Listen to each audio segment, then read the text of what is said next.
have to pardon my manners. I'm just wild about bananas, and I'm crazy for your pudding. And folks, now it is time for our first segment of the evening, the Heirloom Recipe segment. Food is at the center of our culture and is so important in the Appalachian region. It represents much more than what we eat. Food represents family, memories, history, place, home, and more. And this month's presenter is country music scholar Kinney Rorrer. Kinney grew up listening to the old Victrola 78 records that his dad's uncles, Charlie Poole and Posey Rorrer, made in the 1920s. That inspired him to take up the banjo and play in the Poole style with his band, the New North Carolina Ramblers.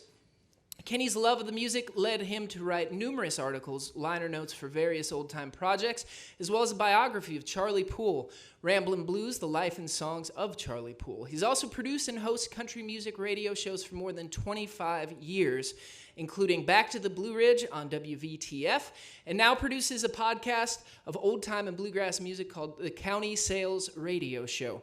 Tonight, Kinney is going to talk to us about one of his favorite recipes from his mother, her famous banana pudding. Please give a big old farm and fun time welcome to the great Kinney Rorrer.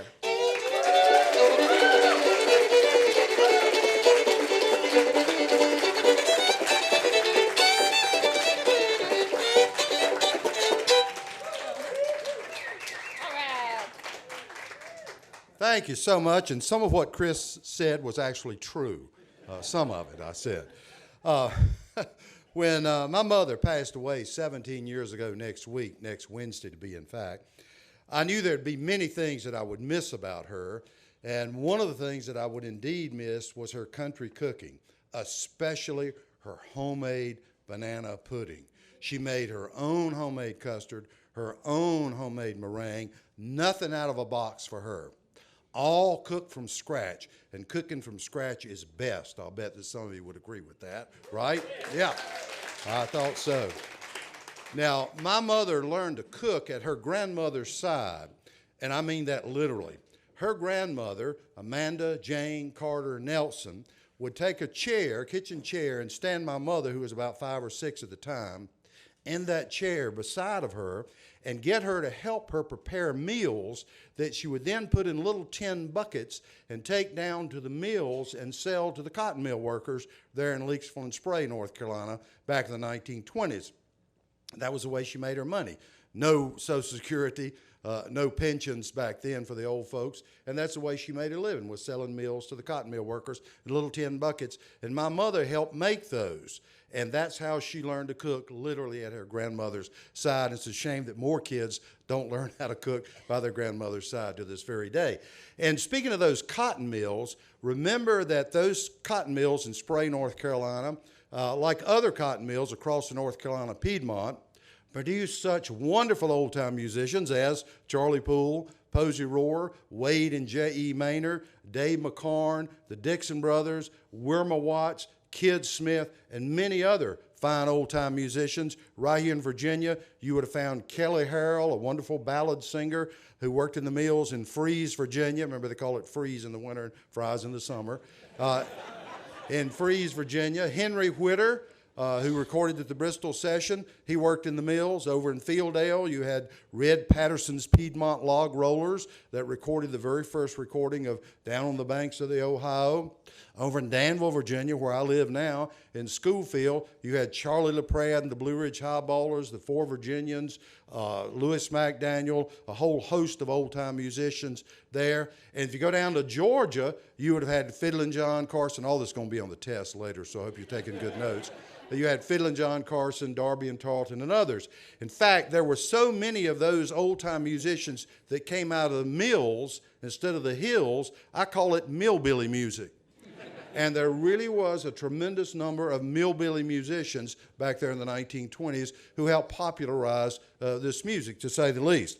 Now, I mentioned about the loss of my mother and how I knew I would never have banana pudding like my mother made again. I would really miss that. Well, about 10 or 12 years ago, we had a couple that moved in across the street from us from South Carolina, and one night they invited us over for supper. And Carolyn Grace is the lady's name, and Bob Grace, and Carolyn Grace served for dessert her homemade banana pudding. And lo and behold, I'm here to tell you, it's in the Old Testament, it was exactly like what my mother made. It was incredible. She saw my delight, and she gave me a bowl full of banana pudding. Probably felt sorry for me. She gave me a bowl full of banana pudding to take home with me that night. I ate it for breakfast the next morning. I kid you not. That's the truth. Ask my first wife over there. That's the truth. I'm her first husband, by the way. At any rate, I ate it for breakfast the next morning. Now, let me say, cold banana pudding is not as good as warm banana pudding, but as Shakespeare said, banana pudding is banana pudding is banana pudding. So it doesn't make any difference whether it's cold or warm. In fact, when one of our farm neighbors found out about her banana pudding, true story, he called her and he offered to come over and scrape the winter ice and snow off of her driveway in exchange for a bowl, wait for it, of her heavenly homemade banana pudding. That's a true story. He really did. And he came over and scraped the driveway, and she gave him a bowl of warm banana pudding. You can get a better deal than that, to say the least. Now, that good neighbor, Carolyn Grace, shared her recipe, and I say grace over her banana pudding every day. I say grace over Carolyn. And she shared her recipe with us, and make it, and you will not be disappointed. Believe me. Millbilly music and banana pudding go together. They both have appeal. They both have an appeal. Okay. That was a slip up, yeah. My wife says, if you don't laugh, he'll just repeat it. So you might as well go ahead and groan, get it over with. Now, I want to share Carolyn Grace's recipe for old-fashioned South Carolina banana pudding. Now, I call this old-fashioned North Carolina banana pudding. You start off, if you're taking notes, 2 cups of milk, regular or 2%, 1 pint of half and half milk, 2.5 cups of granulated sugar, 1/3 a cup of all-purpose flour. I recommend Martha White. Goodness gracious, it's good. With hot rise, hey, if it's good enough for Lester and Earl, it's good enough for me, and Rhonda Vinson as well. You have 5 large eggs separated. You save the egg whites because you're going to use that in meringue. You use 1 tablespoon of pure vanilla and 2 tablespoons of butter. Now, that will make your custard. Then for meringue, this thing right here, for meringue, you use the 5 large egg whites, 5 tablespoons of granulated sugar, 1 teaspoon of pure vanilla, and here's the secret ingredient, 1 tablespoon of ice water. You do. You use 1 tablespoon of ice water. Now, in a large mixing bowl or blender, you mix the first 5 ingredients until well blended. Then you pour in a large cooking pot on medium heat and stir until you get the thickness that you desire. Then you pull off the burner and you add the vanilla and butter, blending all of that together. And you let it cool until you have your serving bowl ready. Now, you take a large, deep dish. I recommend a very large, deep dish. Say even a number 2 wash tub as well. At any rate, you line the bottom of it with vanilla wafers, and you put vanilla wafers all around the sides. Then you cut up 4 bananas in slices. Now, if you're going to make it in a wash tub, you're going to have to cut up 40 bananas. But if you're going to put it in a deep dish, cut up 4 bananas in a small dish. And this is interesting. She said you sprinkle it with lemon juice and stir it together. The lemon juice keeps the bananas from turning dark, and it enhances the flavor. Little did I know that. Secret, okay?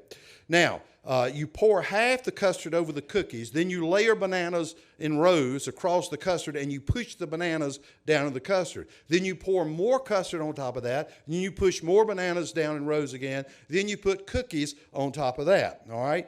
Now, you let it cool 1 to 2 hours, and then prepare the meringue and bake. Now, you whip the egg whites. I don't care if they said they did it or not. You whip those egg whites, okay?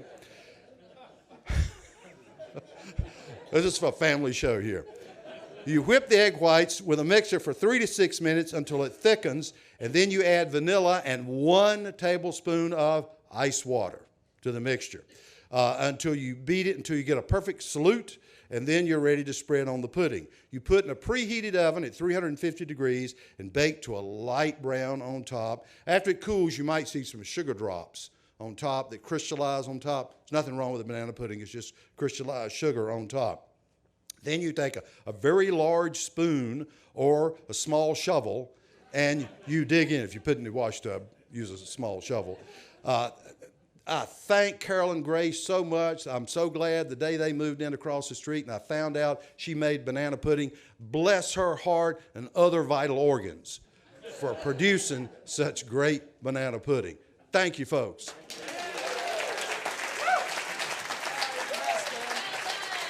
Kinney Rorrer, everybody.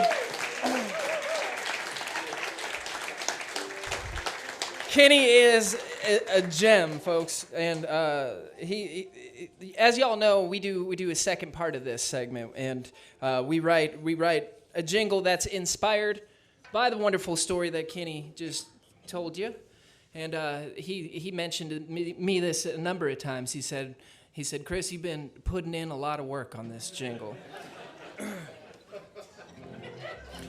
All right, we don't really have a title for this. It might be called Puddin' Oh Puddin', and it goes like this.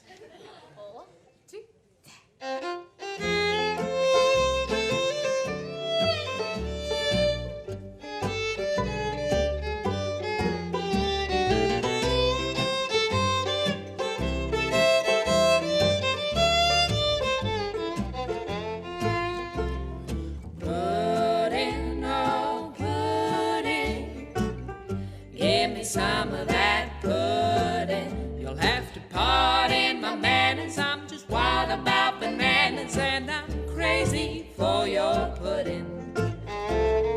Pudding, oh pudding. Give me more of that pudding. Throw in some vanilla wafers, and there won't be none for later. I'm just crazy for your pudding. Oh, pudding. Yes, pudding. Give me more of that delicious pudding. You're creamy and you're dreamy. I'll let you ride my Lamborghini for just one more taste of that pudding. Pudding, oh pudding. Give me more of that pudding. I swear I heard an angel sing from just one taste of that meringue, and I'm just crazy for your pudding. Yes, I'm wild for your pudding. I'm just bananas for your pudding.